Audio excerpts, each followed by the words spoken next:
the semi-final. And Yes! Play. Давай! Таджикистан! Таджикистан! Таджикистан! Таджикистан! Таджикистан! Таджикистан!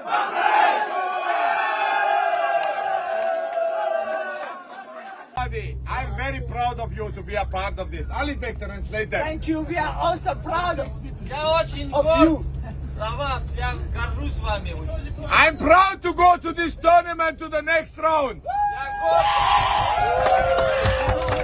But boys, you remember, I say every time, 7 times Tajikistan. Помните, я по 7 раз говорил Таджикистан. And you know every final has 7 games in this tournament. Okay, boys. One time, 7 times.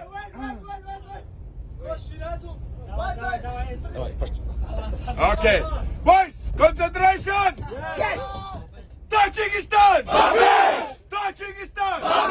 Tajikistan.